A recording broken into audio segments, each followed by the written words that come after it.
Welcome everyone to Couch Potato Diary Part 2, a Fightin' Friday. My name is Peter Klein. Thank you very much for tuning in today. Yeah, the live stream broken up for Fights in Football Friday, now that I'm going to be on Sportsnet 960 The Fan every Friday. So the fight portion comes out a little bit later on in the day.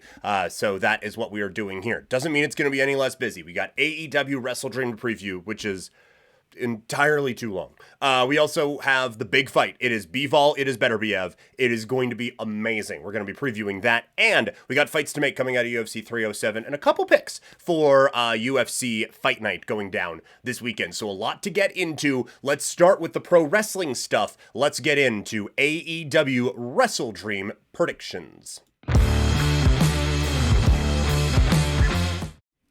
Yes, WrestleDream going down this weekend from Tacoma, Washington. In the main event, it is Bryan Danielson putting his title and career on the line against Jon Moxley. But a lot to get to before we get to that. We will discuss this as it goes along, and it's something we've talked about a lot with AEW pay-per-views. 11 matches on the main card is too much. And I don't know if someone at Wikipedia is just shitting with us with this thing, but holy fuck, man. It's a lot, and it's one of those where, like, obvious, and look, like, a lot of times I would say, well, and you could stack up some Dynamites and really make, like, must-see TV all the way through. It's not like Dynamites haven't been stacked lately, right? So there is a lot.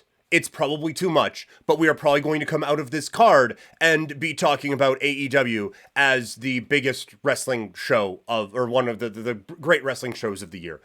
So that's probably what's going to happen here. So let's get into it. We will start with the Ring of Honor not television championship, just the Ring of Honor title on the line as Mark Brisco defends against Chris Jericho. I joined a lot of people in saying that the Chris Jericho line about Jay Briscoe was too far, and it is something that you would hope that Chris Jericho was good enough that he wouldn't need to do in order to get any kind of heat or anything like that, but the Jericho Vortex hasn't really been going all that great for people, so I think that it kind of reeked of desperation, and I didn't think it was necessary. I didn't like it, and so it was just a bit of like a, really? Really. This match is going to be interesting. It's not a match that I think a lot of people thought of in terms of, oh, well, who is Chris Jericho going to wrestle at some point in his career? Well, obviously Mark Briscoe. But I think this will be an interesting match. I think it'll be a whole lot of fun. It's good to get Mark Briscoe on a pay-per-view. I am interested that there has been, I feel like maybe, and this is just anecdotally, it feels like there has been a little bit more Ring of Honor engagement in some stuff lately, and so I do wonder if that ends up being part of the new TV deals and all of those sorts of things. But I think Briscoe gets the win here. That's kind of where I think that this ends up going. I think this is going to be a fun match for sure. Darby Allin taking on Brody King, just a singles match. Darby Allin venting his frustration about losing a championship opportunity, and now he faces Brody King. I think the way they got there was pretty good, where these guys kind of discussed, like, yeah, we have a past, we know each other, and Brody King kind of being jealous of what Darby Allin has. I think that I think they did a pretty good job of getting that one going pretty quick. I think this match is going to be incredibly physical, and it is going to be a match that I think really does get a lot of people's attention and hopefully starts to elevate Brody King a little bit, because that is a project that I think AEW should maybe put a little bit more into. So honestly, I don't know where they go with this one, because Darby feels like he should be above Brody right now. And like you see Darby, and he is just so unique from anything else that is in wrestling. And the entrance is amazing, and the crowd is behind him. I feel like there should be something with him. And if the main event goes kind of the way I think it's going to go, then I think Darby Allin should have a bit more momentum here. So I would have Darby pick up the win in this particular bout. Jack Perry against Katsuyori Shibata for the TNT Championship.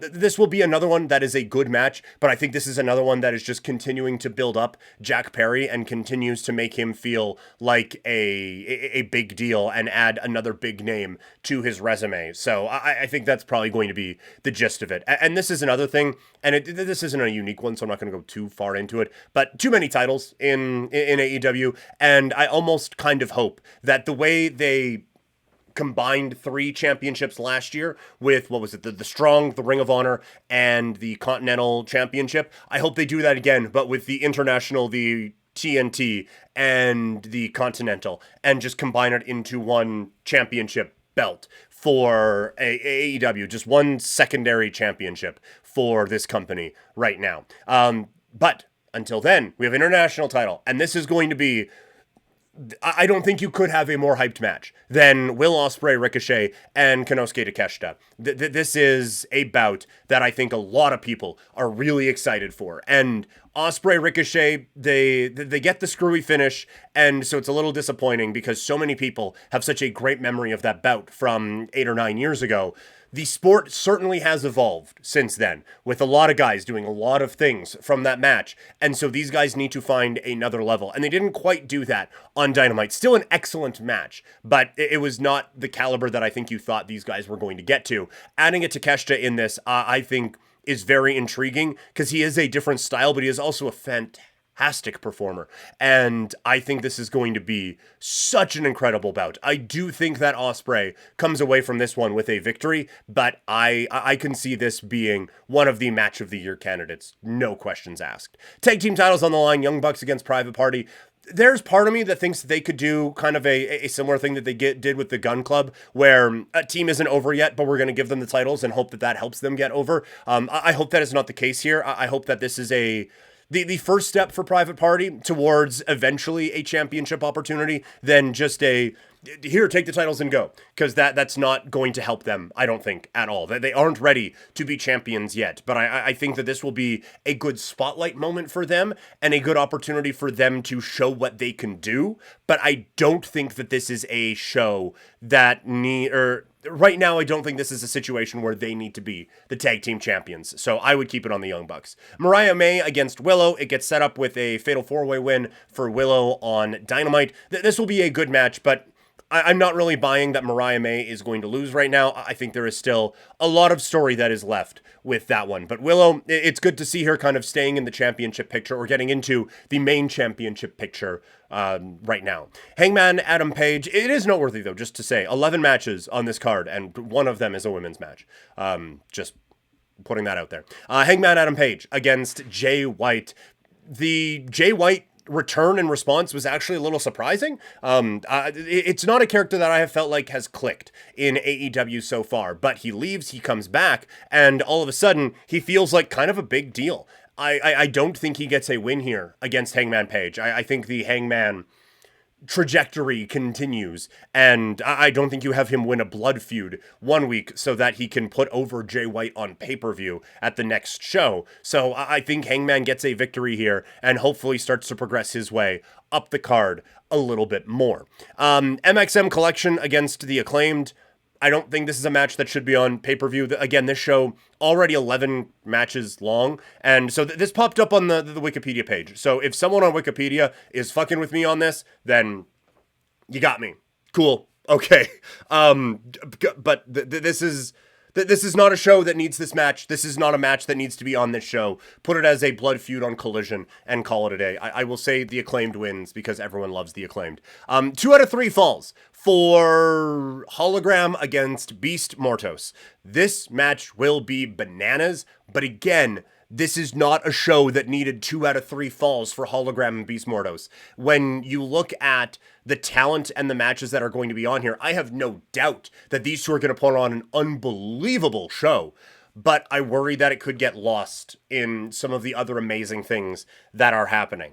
I do understand, like, at some point you do have to start elevating these guys and giving Brody Kings and Darby Allins and all of them a chance, but you should be able to elevate those guys and give them chances on an 8-match pay-per-view card. You shouldn't need 11 matches to be able to elevate your talent. But I think that we probably get a Beast Mortos win in this one. I know Hologram is a pet project for this company right now, but I would say with Mortos joining whatever the Jake Roberts Ingobernables faction is going to be, I think that is kind of the main thing for this right now, and so I think they end up getting the win. And then in the main event, Bryan Danielson, Jon Moxley, Heavyweight Championship. This match is just going to be unbelievable. I am so looking forward to it. Jon Moxley, his promos, I think he's probably the best promo in wrestling right now. I think it is so different. It is so unique.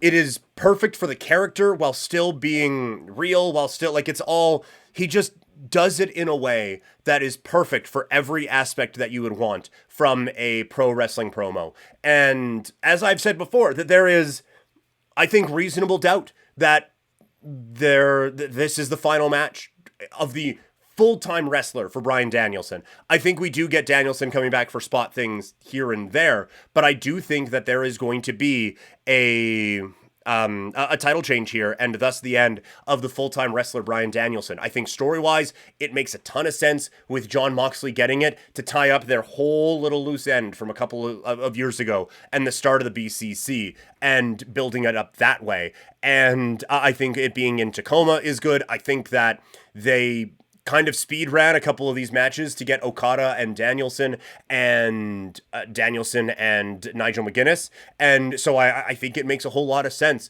for this to be the end of the full-time run here for Danielson and then have him come back in spot whatevers. And I do think that this is probably the unveiling of whatever it is Moxley is talking about. I know a lot of people are thinking that it would be Shane McMahon or something along those lines, and this kind of NWO type of a thing. I think that would be it. And so that's why I think early in the night, it makes sense for Darby Allin to get his win. And now you have Jon Moxley, who is trying to take AEW back from whoever. And you have Darby Allin, who is talking about how important this place has been to him. And that feud kind of elevates us through the rest of the year, full year, and World's End, all of those sorts of things. So that's kind of how I view this whole thing playing out. But I do think it'll be interesting to see this show. Again, I worry it's too long, but I think that this has been overall a pretty well-built show, and there's obviously a focus on getting a few more people over. It's just a matter of can they now. So it'll be interesting to see, but I'm looking forward to WrestleDream coming up this weekend. There is another big boxing fight happening out in Saudi Arabia. It is for, I said before, it could be the start of something very fun and very beautiful in the most violent of ways. It is Bivol. It is Beterbiev, and it is this weekend. Let's break it down.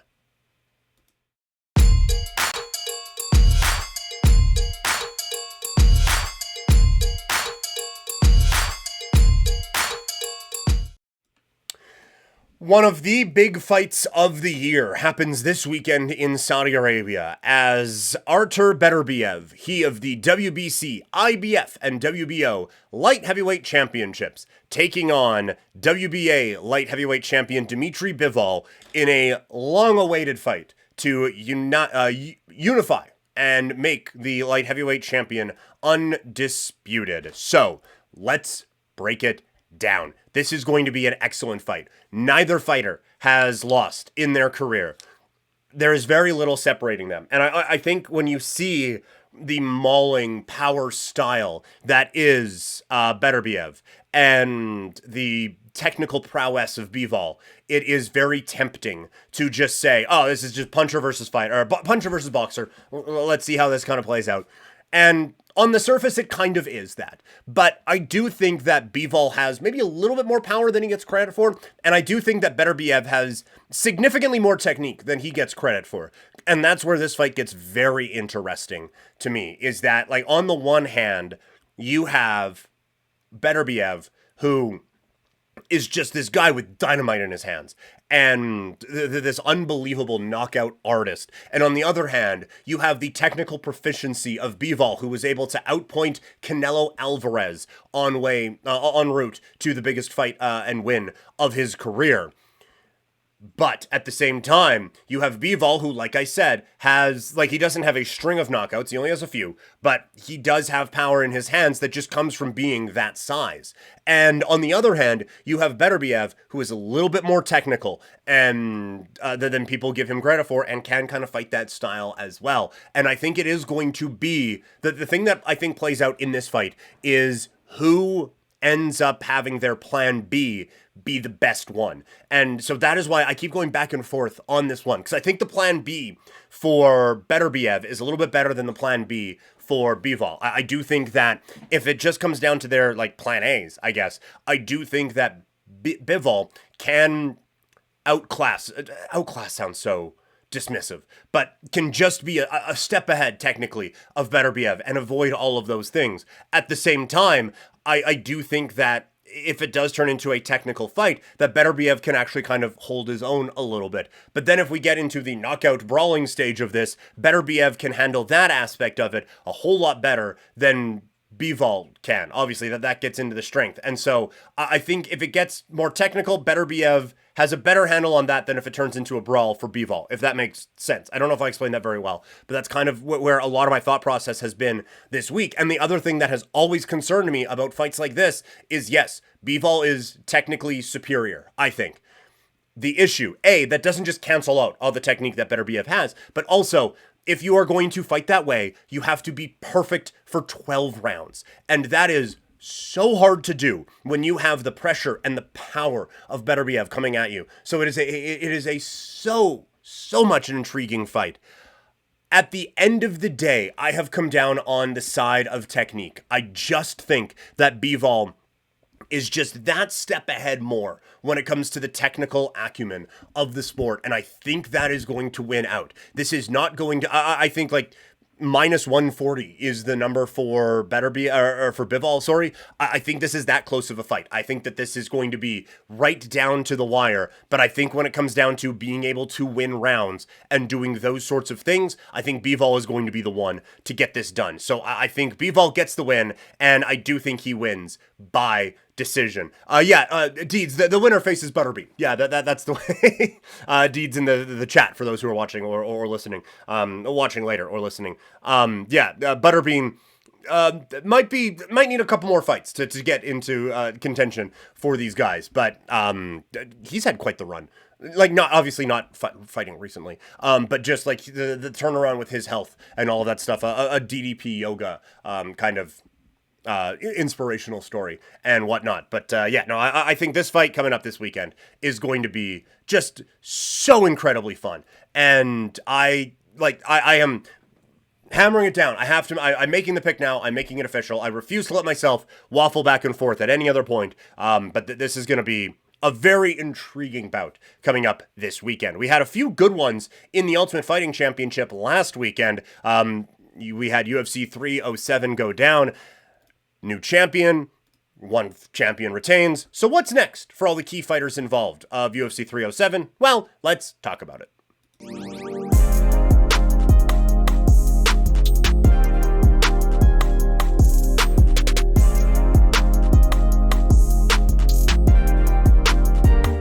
UFC 307 is now behind us. So what's ahead of us? Well, let's look at the fights to make for the fighters coming off of UFC 307. In the main event, it was Alex Pereira with a 4th round victory over Khalil Roundtree. What is the fight to make for Alex Pereira? It's not at 205. There is not a fight, and I get at UFC 308, Rakic is fighting again, and the winner of that bout could have a claim to be the number one contender at 205 pounds.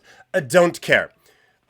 Pereira wants to be great. Let him be great. Let him go for something in a 3rd weight class. Unprecedented in the Ultimate Fighting Championship. Let him be that guy and run out and try to go from middleweight champion to light heavyweight champion to heavyweight champion, at least on an interim basis, for the first time in the sport's history in such a short run. There isn't one fighter at 205 pounds who I think right now gives this guy any sort of a problem. It is just not where this division is at right now. He is so technically superior to everybody who he has fought. And if Israel Adesanya were to move up to 205, I think that the size difference there would just be too much for Izzy to overcome, and Pereira would go out and get that victory as well. So I just don't think that it is in the cards for anyone to come up here. So let a new challenger arise at 205 pounds and maybe even give him a championship and let Pereira go up and see if he can do it at the heavyweight division. In terms of the man he beat, Khalil Roundtree, well, he did have a fight against Jamal Hill. It fell out because he tested positive for something, he being Roundtree. Let's do it. Let's run it back. we didn't see it before, so let's see it now. Roundtree against Jamal Hill, I think, is just the easiest decision to make. I don't think you get a new number one contender out of it, given everything I just said about Pereira, but I do think that you get an interesting opportunity and a big win for someone coming out of that fight. Moving on to the women's bantamweight division, a new champion crowned, Juliana Peña. Earlier in the night, it was Kayla Harrison picking up a win. Peña saying, I didn't get to see her fight, but my team told me it was boring. So the trash talk has already started. The only fight to make is a Kayla Harrison fight. They brought her in from the PFL. They have danced around with it, getting her a couple of wins, but it is now time to allow Kayla Harrison to fight for a UFC championship. I think she would be successful in that venture, but I think this is the only big fight you can make in this division right now. For Raquel Pennington, coming off of a championship loss, I have her against Macy Chiasson. Chiasson is coming off of a win at UFC 303, and is a top 5 fighter. So I think that you can get another contender coming out of this fight, with Pennington having just lost the belt, or Chiasson coming off of a big win over Bueno Silva. Allow her to build up more of that momentum and move into the title picture. And then Ketlin Vieira, who lost to Kayla Harrison, I have her going up against Mayra Bueno Silva.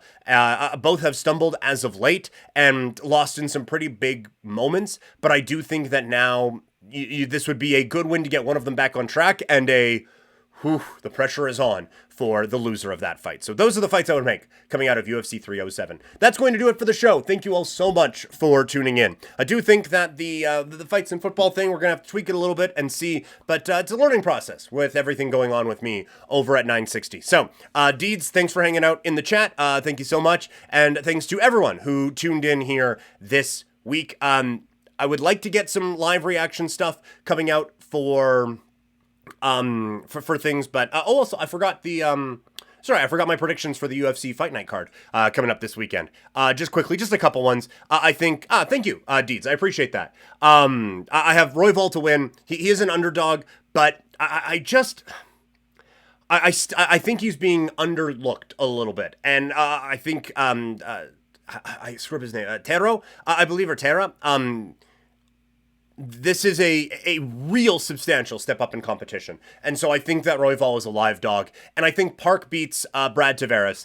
I just, it's tough to, I think it's a finish because Tavares has been finished so much lately, but he hasn't been submitted, and Park's strength is submission, and Tavares has been knocked out a lot, and Park isn't necessarily a knockout guy. So it's tough to think of how that would go, but I will take Park to win before the judges are needed. Those would be my picks. But yes, Deeds, thank you so much for the congratulations on the Friday gig, and I do think it is going to expand a little bit more. Not a ton, but a little bit more. So more adjustments will be made for sure, but that's going to do it. There won't be any live reaction stuff this weekend. It's Thanksgiving, spending it with the family, and all of those sorts of things. So we'll be back next week figuring out how all these puzzle pieces go together here on Couch Potato Diary. Have a great weekend, and a great Thanksgiving for all of us here in Canada.